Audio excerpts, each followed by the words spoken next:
Labdien, dāmas un kungi! Esam atpakaļ pēc Manchesteras un Liverpools derbija. Starp citu, vai tu zini, kā šo derbiju vēl sauc? Sāncensība. Nē, kāds viņam ir nosaukums? Ja, piemēram, ir Merseyside derbijs vai Londonas derbija? Atminēšu. Kaut kāds reģioni, ja? Es nezinu, es braucot uz spēli, biju kaut kā dzirdējis, un tad es aizmirsu biju un braucot uz spēli, mēģināju atkal atrast. Līdz United bija kaut kāds rožu derbijs, sarkano rožu derbijs. Yeah? Bet Liverpool United, Northwest Derby.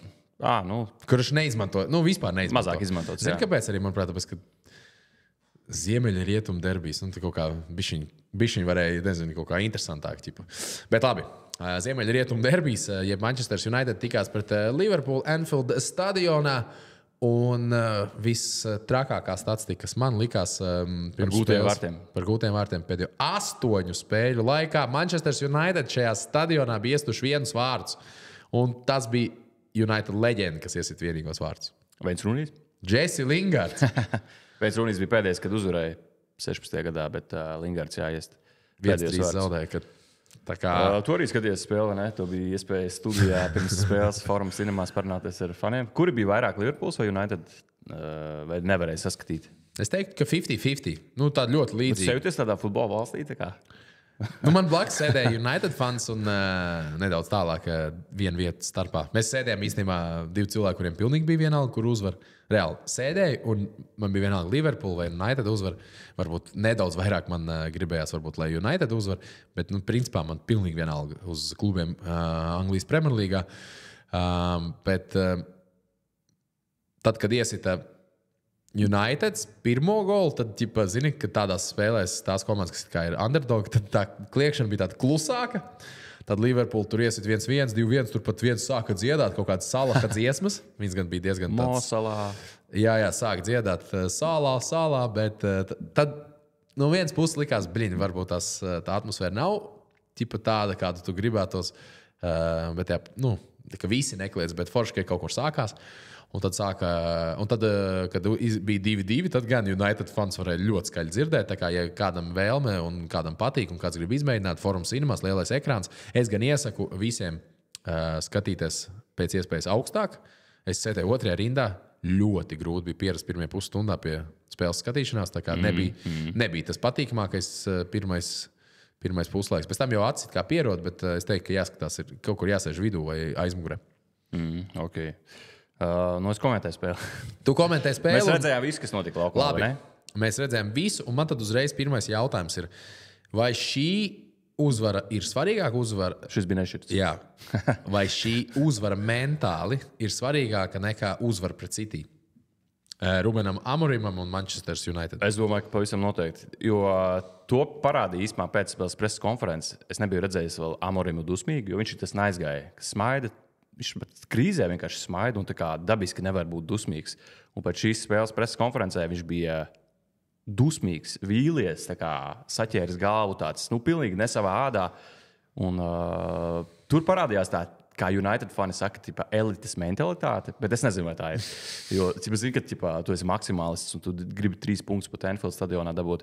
Un pret City viņš bija tāds realistisks, kad abas komandas bija sūdīgas un mums tur paveicās un tur Diallo labi nospēlēja.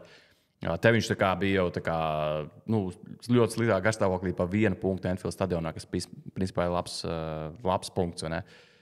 Es teiktu, ka šī spēle noteikti viņiem bija daudz svarīgāk. Bet es piekritīšu arī Rojam Kīnam, ir jānotur tā stabilitāte. Pēc tam nākamajās spēlēs, jo labi viņi uzvarēja City un likās, mēs esam atpakaļ atkal 100 reizi. Un pēc tam viņi atkal zaudēja 100 komandām. Ja? Un visi jau pateiks nākamā spēle, vai šī spēle bijusi kaut kāds pamats kaut kam jaunam. Es piekrītu. Manuprāt, pats svarīgākais ir tagad nākamās 2 spēles. United ir tā komanda, kura prot spēlēt labāk kā pretuzbrukuma komanda, kā 2. numurs. Un viņiem lielākā problēma ir mačos pret kaut kādām Brentfordām, Bournemouthām, Crystal Palace un tā tālāk. Spēles mājās, spēles izbraukumā, spēles, kur viņi nonāks iedzinējos ar 0-2, tad pēkšņi atspēlēsies, uzvarēs 3-2, tad atkal būs sērija, kur viņi zaudēs 0-1, tad pēkšņi vairāki neizšķirti. Un stabilitāte, un to mēs varēsim runāt, manuprāt, vēl nākamos 10 gadus. par stabilitāti. Arī tad, kad viņi sāks uzvarēt, ka vienīgais pierādījums būs stabilitāte, arī ja iegūs, kur viņi ieguva Anglijas kausu, ieguva arī Karabao kausu. Nu, ok, 2 trofejas ar Ten Hāgu. Bet to Ten Hāgs, viņš to līdz mūžam atgādinās. Ok, bija 2 trofejas. Tas nozīmē, ka, lai turpinātos arī ne tikai tas, ka viņi ir pārgājuši pār līnijai, jo ilgu laiku viņi nevarēja dabūt arī trofeju. Nu, ok, tagad ir trofejas. Un tad nākamais ir stabilitāte mēra pēc līgā parādītā rezultāta, jo tas ir ilgtermiņa rezultāts. Nu, tad tagad līgā vajag ne tikai kausu komandas, jo ir vienmēr bijuši kausu komandas, kas labi spēlē kausos. Tāds piemērs, piemēram, ir arī Spānijā. Tur Atletico klubi ir bijuši izcili. Viņi ir otra titulētā karaļkausa komanda.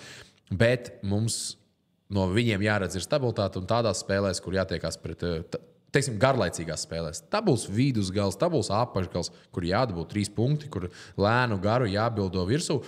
Bet, ja mēs par šo spēli vēl parunājamies, tad mans pirmais novērojums, vai treneris Aleksandrs Arnolds ir pārdedzis domās par Real Madrid? 100%. Es nevaru izskaidrot. No otras puses, es nevaru teikt arī tos 100%, jo mēs zinām, ka treneris nav labākais aizsargs. Bet tu nevari šādā spēlē likt Dalotam izskatīties kā Messi. Tu nevari.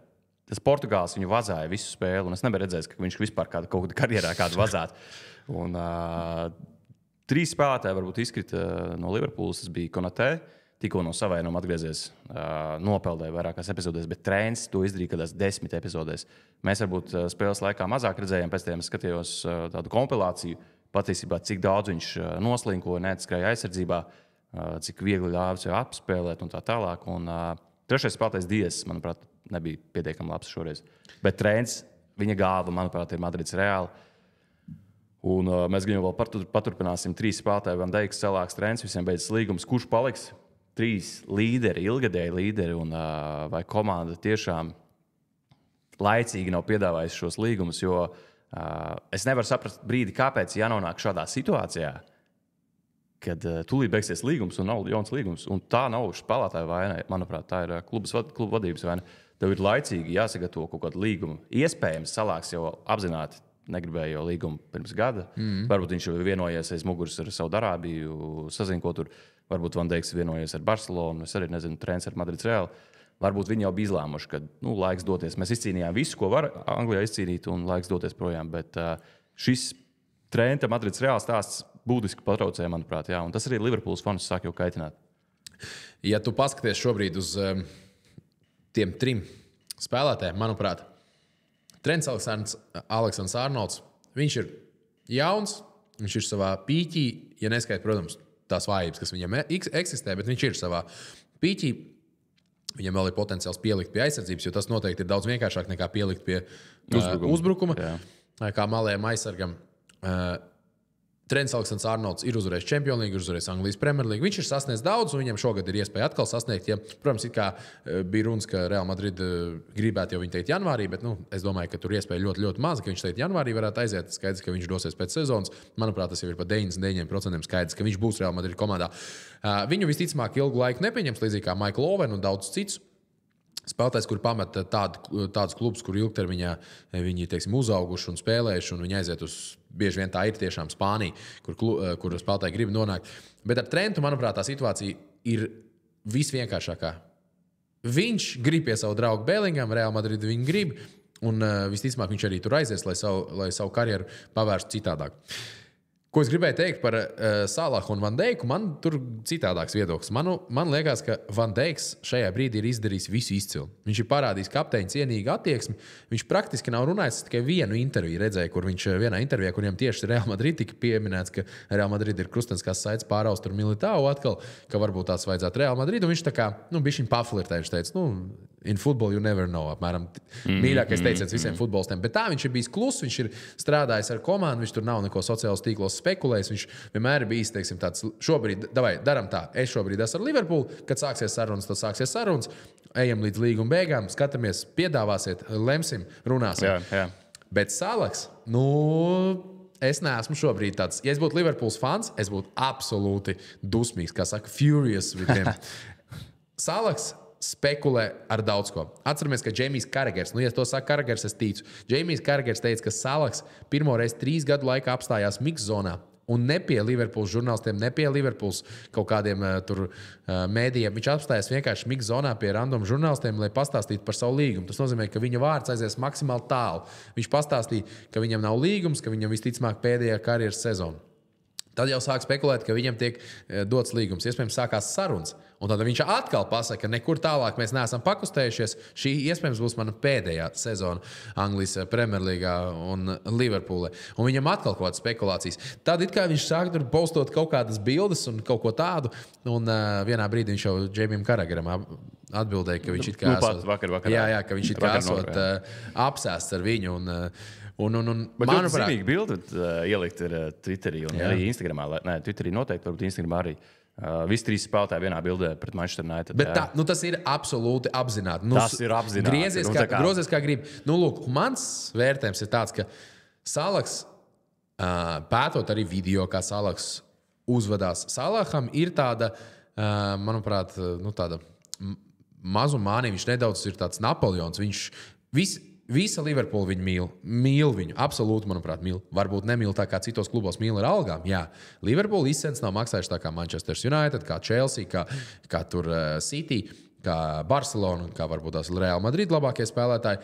Tas ir vienīgais, ko Liverpoola nav ar Salahu darījuši. Salahs ir allaž bijis komandas labākais spēlētājs, tur komandas rezultīvākais spēlētājs. Viņš ir spēlētājs, kuru izvēlējās pat Klops ar šajā duo ar Manē. Manē bija tas, kurš pagāja malā un aizbrauc projām. Salahs ir bijis pilsētas, tur, teiksim, līderis, varons un tā tālāk. Bet tāpat Salahs taisno sev it kā tādu upuri tajā situācijā. Manuprāt, diezgan nepieņemami. Jā, nevar saprast tās aizkulises, un es arī nezinu, vai cik daudz tur Salahs ir iedomājies, ka viņam jādod tur miljonus nedēļā, un varbūt tur jāuzceļ kaut kāda zelta piramīda ir Liverpoolē. Un cik daudz tas kluba vadība. Jo īstenībā Liverpoolē ir bijuši tie protesti pret tiem īpašniekiem, to visu to pārvaldību, ka tur arī kaut kāda līguma, tur nav, netiek attīstīts kaut kādas lietas komandā. Tā kā es gribētu uzzināt, laikam abas puses tos viņu stāstus, jo Salahs šobrīd izturās tā, ka viņš ir apbežojies, ka jūs kaut ko neesat man iedevuši, un tagad es jūs te kacināšu, tad darīšu, ko jūs gribat. Un viņš tāds apmēram tāds, tāds spekulē tāds. Jūs negribējāt, tagad paši vainīgi. Es jau tur flirtēju ar Madrides Reāli šobrīd. Ja? Tā kā redzēs, kāds attīstīsies. Bet skaidrs, ka, manuprāt, visvieglāk no šiem trijiem aizstāt būs Trentu. Tas ir 100%. Trenta vietā var spēlēt jebkurš Zolīts, labās malas aizsargs. Un Liverpool nejūtīs, ka viņiem ir kaut kāds kritums. Un tad es domāju, ko grūtāk aizstāt, Salahu vai Van Dijku? Vai tev ir atbildi? Salāka visi šie miljonus vārti, piespēles. Principā Salāks taisa rezultātu. Van Dijks taisa komandas stabilitāti, tā kā kopējo. Ja mēs šo jautājumu pajautātu 3 gadus atpakaļ, es visticamāk teiktu Salāks. Jo uzbrucēji, un šobrīd arī malēji uzbrucēji ir tie, kas te uzvar spēles, bet Salākam cik jau ir? 32 gadi. Cik ir Van Dijkam? 3-1 vai 3-2. Kaut kas tāds arī. Labi, tad es bišķiņ varbūt. Man likās, ka bišķiņ Van Dijks jaunāks. Varbūt gadu. Van Dijkam tātad ir 33. 33 jau. 33 gadi. Ok, labi, tad es bišķiņ nomainīšu to, ko es domāju. Salahs pat ir jaunāks, 32. Ok, labi. Tā viens gads tev man reāli likās, ka Salahs ir vecāks par kādiem 2 gadiem. Viņš jau mūžīgi spēlē. Bet es laikam teikšu, ka tādā gadījumā, ka Salahu ir. Es palikšu pie sava. Kāpēc? Pozīcijas dēļ. Salahs 32 gadi, malēja uzbrucēji ir izcili mūsdienu futbolā spēlētāji, kas ir tendēti vairāk uz jaunību. Bazēs tur uz labākiem, uz Mbappé, Vinicius, Jamals, ātrums, asums. Salahs arī tagad ir izcils. Visticamāk, tāds būs 1 gadu, vēl varbūt 2 gadus. Van Dijks ir centra aizsargs. Es domāju, ka viņš tā tiešām, un viņš arī izskatās pēc cilvēka, kas labi tur savu ķermeni, uztur ķermeni kārtībā. Ja traumas ļauj, viņš var 2, 3, 4 gadus var spēlēt vēl izcili. Tā kā es domāju, ja no kluba viedokļa, tad Van Dijks varētu būt svarīgāks. Un tad nākamais mans jautājums tev. Ja tev ir tagad, ja tu esi kluba vadītājs, tev ir 3 spēlētāji. Tev viens ir jāpalaiž Trents, Salahs un Van Dijks. Tev viens ir jāpalaiž bez maksas, viens ir jāpārdod un vienam ir jāiedod 450,000 nedēļā līgums. Palaidīšu uz Trentu tikai tāpēc, ka Trents neko neizmaksāja. Viņš ir akadēmijas spēlētājs. Bez maksas palaidīs? Nu, sanāk bez maksas palaist viņu. Lai gan viņš ir jaunākais un viņa vērtība, es pat nezinu, varētu būt līdzīga viņiem trim. Es neticu, ka Trentam ir lielāka vērtība, bet tirgu par Salāhu. Baigi neticās. Es Trentu palaistu, jo viņš neko neizmaksāja. Van Dijks. Salāhs, kurš viņu gribēs tagad? Visi viņu grib, varbūt Parīzi viņu grib, bet 32 gadi. Es pārdodu Salāhu, jā. Jā, ļoti līdzīgi. Es ļoti līdzīgos prātos būtu. Es varbūt tās mēģinātu pārdot Trentu, varbūt tas, jo vērtība varbūt būtu augstāka. Tāpēc, ka jaunāks, nemazliet un uz kaut kādu hypu, bet, ja reāli skatījās šo spēli, aizsardzībā viņi tā domā, ko mēs esam iegrābušies. Bet es vēl jāsaprot lieta, ka Salāhs būs jāizstāj jebkurā gadījumā, vai ne? Es domāju, kur tu atradīsi šīs pozīcijas spēlētāju, kurš tev taisīs rezultātu? Un tas izmaksās, cik izmaksās? 100 miljonus? Transfers, kaut kāds superzvaigznes. Un tad ir visiem Diasiem, Netu, Pedru, visādiem tādiem. Tie jau tagad maksā jau 80. Jā. Un tā ir otra lieta. Salāha līgums, piemēram, Salāhs tur grib 400,000 nedēļā vai mazāk. Kopumā kaut kā 20 miljonu algā aiziet viņiem gadā. Viņš, piemēram, grib kaut ko tādu. Kas ir izdevīgāk? Piedāvāt Salāham 3 gadu līgumu. Gadā 20 miljonu klubam aiziet, 60 miljoni tiek samaksāt Salāham 3 gados. 60 miljoni. Vai arī tu palaidi Salāhu projām, un tev ir jāiegādājas spēlētājs par šiem līdzekļiem. Tev sanāk 60 miljoni, bet tu pa 60 miljoniem nevari atrast Salāhu kvalitāti. Tev sanāk nopirkt pa 100 miljoniem, un tad vēl tam spēlētājiem maksāt. Un trešā lieta, tad vēl, vai tas spēlētājs vispār nebūs Chiesa. Tāda, kurš vienkārši nevar iejusties tajā komandā un Anglijas Premjerlīgā. Un tu sāc domāt, bāc, tu vari iztērēt tādu naudas summu, lai aizstātu. Varbūt nemaz viņam tā karjera nesnāks Liverpoolē. Vienkārši tas vairāk tas Liverpools vadības stāsts, kad es nezinu, kurā brīdī un vai vispār viņi jau, varbūt viņi tiešām bija tik ļoti koncentrējušies, lai piesaistītu jaunu treneri, ka viņi tā kā domāja, šie gan jau parakstīts līgumu, kaut kad mēs tā kā liekam mierā, atrodam labāku slotu vai kas tur nāks vietā Klopam. Un šīs lietas jārisina laicīgāk. Un tagad arī nevar Liverpools fani pārmest kaut ko Trentam. Trents ir nonācis brīdī, kad nav līgums beidzis, ja? Protams, ka nāks pakaļ viņiem tur Real Madrid. Varbūt Inter vai sazina, kas. Un tur tas jāskatās no abām pusēm. Šobrīd es atvērtu speciāli, kamēr tu stāsti, un es tev piekrītu. Tiešām tur tās visas nianses ir tā loģiski paskatoties. Viņas ir, protams, sarežģītas, bet kā kluba vadībai arī ir jāizvēlās sarežģīts lēmums, kurā brīdī tev veikt to paudzes maiņu, jo no vienas puses, tu vari tā turēt, un, manuprāt, viens klubs, kurš to tiešām darīs, ir izcili. Tas ir Real Madrid bijis. Viņi ir pratuši spēlētājs, kur ir savā pīķī, un varbūt tās pat bišķiņi pirms pīķa ir pratuši palaist projām, lai veiktu paužu maiņu, kaut vai atceries Rafa Varāns. Tāds bija, kurš aizgāja vēl Kazemīru. Tāds bija. Kazemīru gan gribēja pats laikam vairāk doties projām. Tur savulaik Rāmos, Ikars, Kasijas un tā tālāk. Viņi nav spekulējuši ar kaut kādu spēlētāju Cimperlīgumu. Viņi vairāk pirmo vienmēr ir nolikuši klubu. Bet, ja runājam par algām, Liverpoolē vispār komandas alga ir 5. lielākā Anglijas Premjerlīgā. Kopā klubs maksā nedēļā 2,5 miljonus. Ja tīri salīdzina, tad Chelsea ir nedaudz pār 3 miljoniem, 3,3 ir Arsenal, 3,5 miljonu Manchester United un 3,8 miljonu Manchester City. Tas ir par nedēļas algām komandai. Kuriem vismazāk? Ipsvičai 638,000 nedēļā. Komandu algas, tas nozīmē, ka Kevins De Bruyne ar saviem 400,000, tas ir poundos. Tad 400,000 poundu Kevinam De Bruynem viņš saņem gandrīz tikpat, cik Ipsvičs visas komanda kopā nedēļā. No United tur tālāk jābūt kaut kam, ne? Jā, un runājam par spēlētājiem, kas saņem visvairāk. Tātad Kevins De Bruyne nedēļā 400,000. Es tieši gribēju vienkārši pieminēt cēlāku faktoru.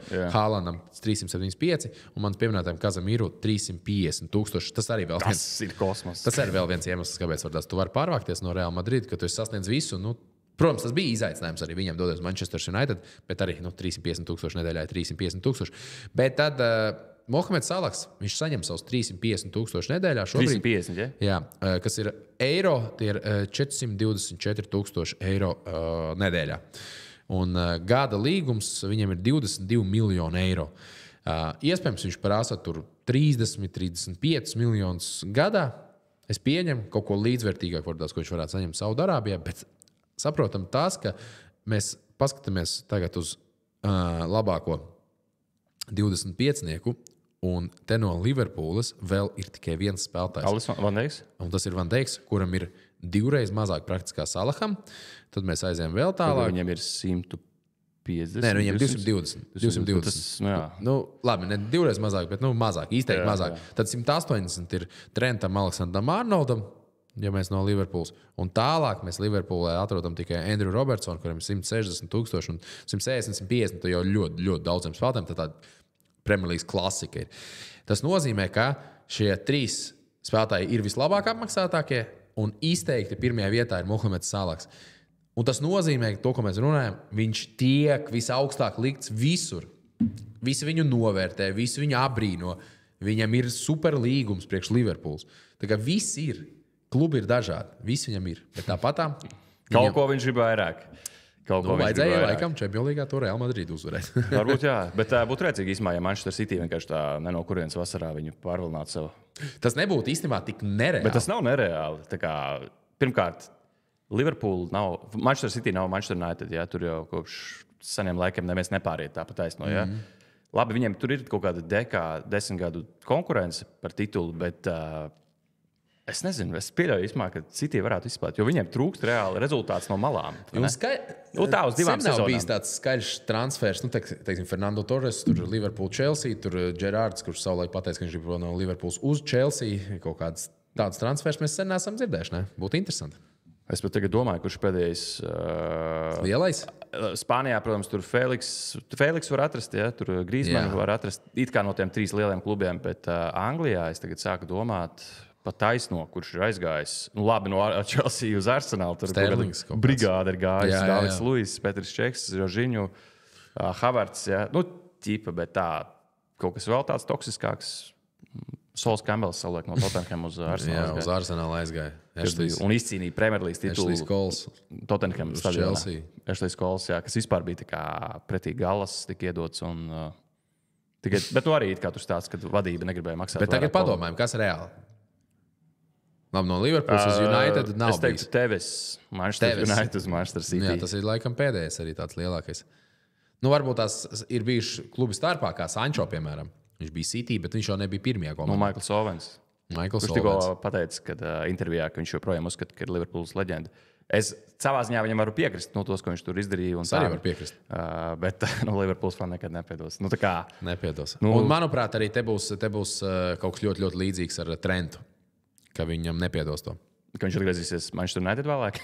Tas būtu crazy. Bet tas nav reāli. Trenta brāļa labākais draugs ir Rashforda brālis. Tā kā viņu brāļi ir labākie draugi. Ja? Jā, un viņi tos abus brāļus, kamēr viņi sēdēja, tā kā mēs te podkāstā sēdējām, viņus aplaupīja ar ieročiem. Pareizi, bija kaut kas tāds, jā. Tā kā tāds, bija derbijs starp Manchester United un Liverpool. Bet otrais puslaiks bija ļoti labs. Pirmais bija pilnīgs mironis, otrais bija ļoti labs. Un vēl pēdējais, laikam, Harijs Maguires. Šeit arī domas dalās. Es teiktu, ka viņš labi nospēlēja. Nē, pats moments pēdējais. Man liekas, aizmugurē varēja būt. Varēja būt aizmugurē. Bet sūdīgi piespēlēja. Es drīzāk liecos uz to, ka sūdīgi piespēlē. Es nācos, ka man liekas, Daniels Staričs, viens no šiem bijušiem uzbrucējiem, pateica, ka tev arī šādas bumbas ir jānogādo vārtos. Respektīvi, Premjerlīgas klases spēlētājiem. Pat tāds lākājošs. Bet ne Harijam Maguiram. Jā, ne jau Harijs Maguires. Viņš ir ikru tur bez mazai uzsita. Viņš uzsita reāli ar šīnu, manuprāt. Kur Kaisers liekas. Bet bija ļoti slikti piespēlēt. Protams, ja tur būtu kaut kāds... Bet vai uzbrucējs izmantot lākājošu bumbu vai paspēt? Vajadzētu. Holands iesit vārtus? Par Holandu es nezinu, bet iedomājieties, ja tur būtu Salaks, šādā epizodē labi ar labo kāju, tās bija šī citādāk, bet trenda tehnika. Tur viss ir tehnikā, viņš vienkārši Maguires tādās situācijās nonāk vienreiz tur sezonā, bet tajā pašā laikā Manuprāt, viņš aizvadīja tiešām izcilu spēli. Tiešām izcilu spēli. Un Maguires pēdējā... Mēs par viņu maz runājam, jo viņš nevēra sūdus. Viņam dažreiz gadās tās random piespēles izsist tribīnēs. Tik daudz dzīvē kritizējis. Bet es tagad klusēju par viņu, lai gan pirms tam. Bet ir jāiedod kompliments, lai kā viņam ir jāiedod. Viņš pelnīs. Varbūt vienkārši uz tā Manchester United barda, ka viņš izstās ļoti labs, jo pārējie taisa kaut kāds sūdus dažreiz. Lūk, tāpēc Anglijas Premjerlīgā gribētos teikt, ka kaut kas var sakustēties, lai gan Liverpool nospēlē neizšķirtu, arī pārējās komandas zaudē punktus. Izņemot Forest, kas uzvara vakardien Vilkus un panāk pēc punktiem Arsenal. Jā, šobrīd labi Liverpoolē spēle rezervē, bet 6 punktus Liverpool priekšā Arsenal un Nottingham Forest. Forest būs Leicester? Leicester stāsts? Es gribētu ļoti... lai viņi pirmkārt paliek Eiropasos, jo sāk maisīties, tad Aston Villa tur nonāk. Es jau tieši komentēju Leicesters un Aston Villas dueli. Jā, paldies. Atceries, 5 sezonas atpakaļ Leicester bija komanda, kas mēģināja ielausties top 6, un Aston Villa bija komanda, kas šurp tur no Championship lēkāja. Tagad ir otrādi. Aston Villa ir komanda, kas spēlē Champions League, un Leicester kritīs ārā no Anglijas Premjerlīgas. Tā kā ļoti daudz tāds kokteils ir noticies un nevar saprast. Un tāda Nottingham Forest atrašanās augšā, man liekas, ir tikai pozitīva. Un tas nav tikai Anglijas Premjerlīgā. Paskaties, Spānijā, es nezinu, vai es to pieminēju vai nē, bet Sevilla, Valencija, šīs komandas straglo. Viņiem reāli grūti iet. Un, manuprāt, tas ir pateicoties arī mūsdienu tādam futbola atvērtajam tirgum, ka ir iespējams vidējais līmenis savu komandās.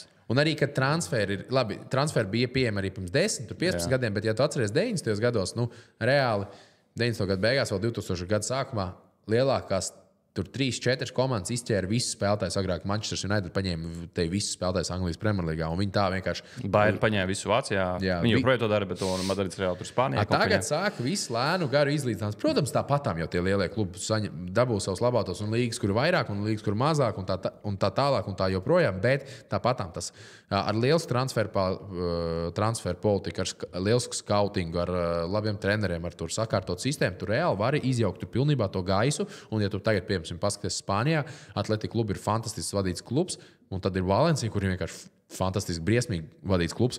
Un, starp citu, kāds pārsteigums, ka Valencija tik ļoti neiet, jo viņi saistīti ļoti cieši ar Manchester United, jo Peters Lims. Es domāju, Garijs Nevils. Tas Singapūrietis, jā. Nē, tur jau bija saikne. Un viņš ir čoms Garijam Nevilam. Garijs Nevils tur nokļūt tikai tāpēc, ka viņiem ir kopīgs biznes, tas futbola hotel, kas ir blakus Old Traffordam. Un viņam arī Salfordā, tam Valencijas īpašniekam pieder Salfordā 40% tam Singapūrietim. Un tur redz Valenciju uz izkrišanas robežu. Tā kā tiešām futbols mainās un ir nedaudz citādāka situācija. Bet, kas ir pozitīvi, 2025. gads ir atnācis viņš ir ar Champions League. Jo tūlīt mēs pat varēsim jau vērot UEFA Champions League spēles un redzēsim, vai City vai Parīze, viens no tiem klubiem, viens no tiem klubiem nespēlēs izslēgšanas spēlēs. Parīze laikam tuvāk, lai nespēlēs. Jā, Parīze turāk. Parīzē tas stāsts vispār tur sarežģīts pēdējās 2 spēlēs. Bet Eiropaus, kas mums tur vēl interesants, Liverpoola garantējas 1. vietu. Tas jau sen bija. Un Spānijas superkaus šajā nedēļā Atletico klubu pret Barcelonu. Pusfināli? Jā, Atletico klubu pret Barcelonu 1. Kurā pusfināls? Saudārābijā. Jo tikko vakardien bija Riedā, Saudārābijā. Jā. Itālija. Džedā spēlēs vismaz Real Madrid. Un arī 4 komandas, man liekas, bija Itālijai tajā superkausā. Jā, man šeit viņiem bija arī pusfināls. Un Konsenkau izcīnīja. Cigāriņš jau bija. Cigāriņš, jā. Interesanti, ka viņi abi pirms tam bija, proti, dēls un tēvs bija Portu, un tagad viens ir Milānā, otrs ir Turīnā. Jā, man vispār viņš un Fonseca liekas kā viens un tas pats cilvēks. Es nezinu, viņi pirmkārt līdzīgi. Es nezinu, tā kā, ne? Es nezinu, es vienmēr esmu straglojis ar viņu uzvārdu, tāpēc ļoti vienmēr atceros Konsenkau. Es pat nezinu, vai pareizi. Varbūt kāds šū vai čutru, bet ārkārtīgi ieraksta komentāru. Jā. Es zinu, ka tu skaties. Un otrā pārī tur būs Real Madrid pret Majorku. Atletico Madrid šogad nespēlē. Un Spānijā viss ir sagrozies kājām gaisā. Barcelona katastrofāli, Real Madrid, protams, traka spēle pret Valenciju. Un daudz dažādu notikumu, bet par to jau mēs parunāsimies visu arī jau nākamajā reizē. Paldies, ka klausījāties. Paldies, ka kopā bijāt mums un skatāmies lielo futbolu arī uz lieliem ekrāniem. Ja tāda vēlme, varat aiziet Forums Invās, dodaties uz bāriem vai vienkārši skatīties telefonos un savos televizoros. Paldies! Tā! Čau!